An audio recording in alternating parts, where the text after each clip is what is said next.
Vedanta fund management के एक और वीडियो में आपका स्वागत है। आज हम बात करेंगे एक ऐसी कंपनी की जिसने लिस्टिंग के बाद बहुत ही शानदार रिटर्न दिया है इन्वेस्टर्स को, और इसका पूरा पोस्टमार्टम करेंगे हम, जैसे कि हमने पिछले कुछ वीडियोस में टेक्निकल पोस्टमार्टम और भी कई स्क्रिप्ट्स का किया था। जब से लॉन्च हुआ तब से अभी तक इसका क्या बिहेवियर हम वो स्टडी करेंगे और उस पर से हम डिसाइड करेंगे कि क्या इस कंपनी में अभी इन्वेस्टमेंट करने जैसा है या नहीं। तो आइए दोस्तों, स्टार्ट करते हैं। कंपनी 2010 में लिस्ट हुई थी। 2010 में ये कंपनी जब लिस्ट हुई थी तब ये शेयर अराउंड 20-25 रुपए का था। उसके बाद इसने कोई मेजर करेक्शन नहीं दिया, ये शेयर जो है बढ़ता ही चला गया। लेकिन 2015 के आसपास, 2015 में इसने एक टॉप बनाया जो कि लगभग 200 रुपए के आसपास था। 200 रुपए का टॉप बना करके फिर ये कंपनी जो है ये करेक्शन में गई और ये करेक्ट हुआ अच्छा खासा, और इसने एक बॉटम क्रिएट किया जो कि इसका बॉटम लगभग 80-90 रुपए के आसपास था। यानी इसने एक बार 50 से 60% का करेक्शन दिया था आफ्टर इट्स पब्लिक इशू। उसके बाद ये शेयर जो है बढ़ता ही चला गया। हर बार इसने करेक्शन दिया, लेकिन इसका जो करेक्शन था कभी भी वो 30-40% से ज्यादा नहीं रहा। इस बार इस कंपनी ने एक लंबा करेक्शन दिया है। इस कंपनी ने हाई बनाया 918 रुपए का, और 918 रुपए का हाई बनाने के बाद ये कंटिन्यू करेक्शन दे रहा है। इनफैक्ट मंथली चार्ट पे अभी ये जो कंपनी है इसमें आप देखेंगे तो पैटर्न जो है वो कोई बहुत अच्छा नहीं बन रहा है। स्ट्रक्चर बहुत ही बिगड़ चुका है इसका। स्ट्रक्चर अगर मैं बोलूँ तो इधर एक ये लोअर हाई बनाया इसने और ये फिर नीचे की तरफ जा रहा है। फिर भी मुझे इस कंपनी में इंटरेस्ट क्यों आ रहा है, तो समझते हैं क्यों। एक तो ये 918 रुपए का हाई बनाने के बाद अब ये कंपनी जो है 445 की प्राइस पे ट्रेड कर रही है। यानी लगभग 50% का करेक्शन ऑलरेडी ये कंपनी दे चुकी है। तो एक अच्छी कंपनी अगर 50% करेक्शन दे देती है तो वहां पे इन्वेस्टर्स को वैल्यू दिखती है। दूसरी चीज, पिछले महीने इसने एक डॉजी कैंडल बनाई थी, ये वाली डॉजी कैंडल। यानी यहाँ पे इनडिसिजिवनेस आ गई। यहाँ पे हम ये भी बोल सकते हैं कि गिरावट थम गई, क्योंकि ये तो नीचे जा रहा था, फिर डॉजी क्यों बना। डॉजी बना इसका मतलब कहीं ना कहीं सेलर्स अब उतने कॉन्फिडेंट नहीं है, और वापिस अभी ये अप्रैल का मंथ भी एंड होने वाला है, फिर से एक डॉजी ही बन रही है। तो ये सेकंड डॉजी दिख रही है। तो यहाँ पे कहीं ना कहीं जो है ये एक साइन है कि गिरावट थमने लगी है। मैं ये नहीं बोल रहा हूँ अभी जाकर के इसको खरीदी लेना है। जो लोग बहुत ही रिस्क अवर्स है, एकदम कंफर्मेशन पे एंट्री लेना चाहते हैं, तो वो वेट करेंगे कि एक कैंडल कुछ ऐसी बने ग्रीन कलर की जो कि डॉजी के ऊपर जाकर के क्लोज हो। लेकिन ऑब्वियस है तब तक ये और 10-15% चढ़ चुका होगा और आपको कहीं ना कहीं शायद 500 रुपए के आसपास लेना पड़े, या फिर आप जो भी इन्वेस्टमेंट करना चाहते हो उसका एक छोटा इंस्टॉलमेंट आप यहाँ पे एंटर कर सकते हो। ये पूरा वीडियो एजुकेशनल पर्पस के लिए है, करना नहीं करना आपकी मर्जी है। मैं तो कर चुका हूं, इसलिए मैं शेयर कर रहा हूं खाली अपने व्यूज। नाउ, क्या गिरती हुई कंपनी हमेशा अच्छी होती है? जी ऐसा नहीं है। हर इन्वेस्टर का, हर पोजिशनल ट्रेडर का अपना एक खेलने का तरीका होता है। मैं हमेशा शेयर्स को सस्ते में लेता हूं और मैं वेट करता हूं उनके बढ़ने की। साल भर में 40 से 50% प्रॉफिट लेकर के निकलता हूं। और अच्छी कंपनीज जब भी लोअर बॉलिंजर बैंड के पास आती है, मैंने पहले भी बताया है, मंथली लोअर बॉलिंजर बैंड के पास आती है, तो वापिस एटलीस्ट अपर बॉलिंजर बैंड को टेस्ट करने के लिए जाती है। अभी इसका अपर बॉलिंजर बैंड कहाँ पे? अभी इसका अपर बॉलिंजर बैंड जो है वो 790 के आसपास है, और कंपनी 450 रुपए पे अवेलेबल है। यानी मुझे यहाँ पे दिखता है 450 से लेकर के कम से कम 750 तक का एक पोजिशनल ट्रेड दिखाई देता है। 450 रुपए पे अगर हम 300 रुपए का प्रॉफिट कमा सकते हैं तो एक बहुत बढ़िया ट्रेड हो सकता है। वैसे भी दोस्तों, पोजिशनल ट्रेड जब भी करते हैं और आपको अगर बड़ा प्रॉफिट चाहिए, मतलब बड़ा प्रॉफिट का मतलब क्या होता है ट्रेडिंग में, 50%, 70% ऐसा प्रॉफिट आपको चाहिए, तो आपको शेयर्स को रिवर्सल पे ही पकड़ना पड़ेगा। रिवर्सल पे अगर पकड़ेंगे तभी आप बड़ा प्रॉफिट कमा पाएंगे, वरना स्विंग ट्रेडिंग वगैरह करके आप 10 या 20% मैक्सिमम प्रॉफिट कमा पाएंगे, उससे ज्यादा आप अर्न नहीं कर पाएंगे। ये तो बात हो गई दोस्तों टेक्निकली इस स्क्रिप्ट की।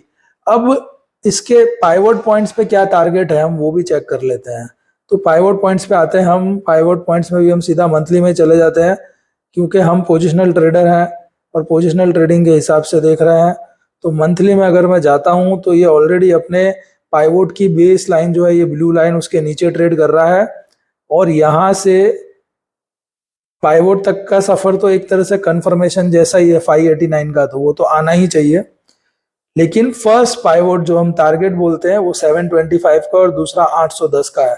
तो मेरा ये मानना है कहीं ना कहीं 750 के आसपास यहाँ तक ये स्क्रिप अगर आती है तो वो एक एग्जिट पॉइंट होता है, अच्छा प्रॉफिट वहां पे बुक किया जा सकता है पोजिशनल ट्रेडिंग के हिसाब से।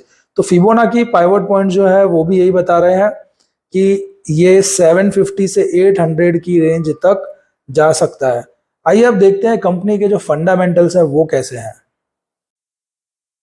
तो दोस्तों जैसा कि आप स्क्रीन पे देख रहे हैं, कंपनी का नाम है जुबिलेंट फूड और ये कंपनी वही है जिसका पिज्जा आप खाते हो, डोमिनोज। फंडामेंटल स्टार्ट करने से पहले मैं आपके साथ कुछ शेयर करना चाहूंगा, और शेयर ये करना चाहूंगा कि इंडिया एक ऐसी कंट्री है जहां पे एवरी डे, एक दिन में, क्या आपको पता है 50,000 पिज्जा सेल होते हैं, 50,000 पिज्जा। और डोमिनोज जो है वो इंडिया में 50% मार्केट शेयर रखता है पिज्जा का। यानी इंडिया में अगर 2 पिज्जा सेल हो रहे हैं तो उसमें से एक पिज्जा डोमिनोज सेल कर रहा है। यानी इंडिया में जो रोज 50,000 पिज्जा सेल हो रहा है, ये मैं नहीं कहता, ये गूगल बोलता है। तो 25,000 पिज्जा तो डोमिनोज बेच रहा है। यानी अगर मैं इसको आवरली बेस पे कन्वर्ट करूं तो हर घंटे में 17 पिज्जा डोमिनोज बेचता है इंडिया में।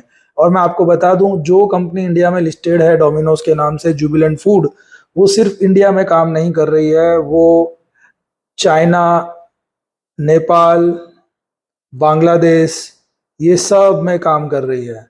तो ये एक बहुत ही अच्छी अपॉर्चुनिटी दिखती है प्राइस वाइज, और जो इसका मार्केट होल्डिंग है उसके हिसाब से हम देखें तो। लेकिन कुछ फंडामेंटल भी हमें चेक करने पड़ेंगे। तो फंडामेंटल अगर देखें तो कंपनी का पी रेशियो 70 के आसपास है, सेक्टर का 52 है, तो पी रेशियो काफी हाई है। बट ये सेक्टर लीडर है तो ये आपको महंगा ही मिलेगा, सस्ता नहीं मिलेगा। 29,356 करोड़ कंपनी का मार्केट कैप है, जो कि एक मिड कैप कंपनी है, ये दर्शाता है। इसके अलावा हम देखेंगे कंपनी के डिलीवरी वॉल्यूम्स कैसे हैं। तो डिलीवरी वॉल्यूम्स अभी भी कुछ खास नहीं है, 37% डिलीवरी ली जा रही है। नॉर्मली 50% से ज़्यादा डिलीवरी हो रिसेंट मंथ में तो मेरे को ज़्यादा अच्छा लगता है। खराब भी नहीं है लेकिन बहुत अच्छा भी नहीं है। आगे बढ़ते हैं, देखते हैं कंपनी के फाइनेंशियल्स कैसे हैं। तो कंपनी की सेल्स आपके सामने आ गई है। रेवेन्यू जो कभी 3,000 करोड़ होती थी 2018 में, अब वो 4,400 करोड़ तक पहुंच गई है। रेवेन्यू धीरे धीरे बढ़ रहा है, बीच बीच में थोड़े ब्रेक्स आते हैं, लेकिन ओवरऑल इंक्रीजिंग ट्रेंड है रेवेन्यू की। कंपनी का नेट प्रॉफिट देखते हैं कि कंपनी नेट प्रॉफिट क्या कमा रही है। तो कंपनी ने नेट प्रॉफिट के फ्रंट में भी ग्रोथ की है। 196 करोड़ जो नेट प्रॉफिट हुआ करता था वो 428 करोड़ तक चला गया, जो कि बहुत ही अच्छी बात है। आरओई अगर हम देखें कंपनी का, तो कंपनी अपना आरओई कंसिस्टेंटली 20% के ऊपर मेंटेन कर पा रही है।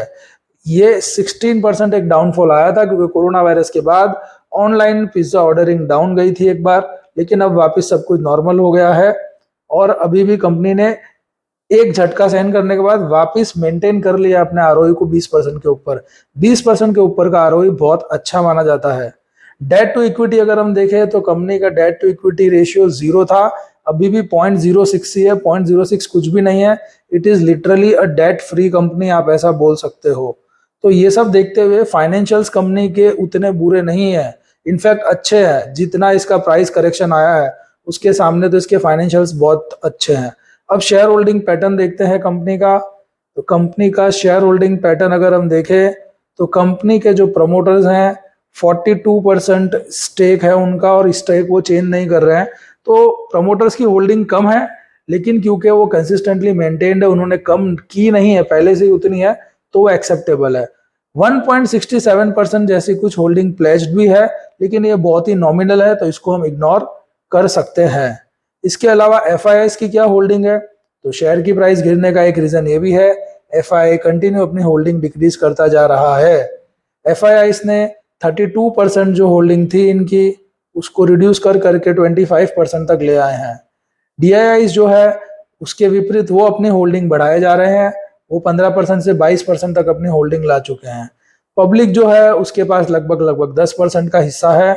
तो अगर होल्डिंग ओवरऑल देखें तो नो डाउट एफआईआईस अपनी होल्डिंग कम कर रहे हैं, और काफी कम की है। आप यहाँ पे देख सकते हैं 62 एफआईआईस निकल गए हैं, जो कि एक चिंता का विषय है। तो apart from foreign institutional investors, overall ये जो कंपनी है इसके फंडामेंटल बढ़िया है और इसमें हम स्टैगर्ड वे में इन्वेस्टमेंट करने के बारे में सोच सकते हैं। Thank you very much.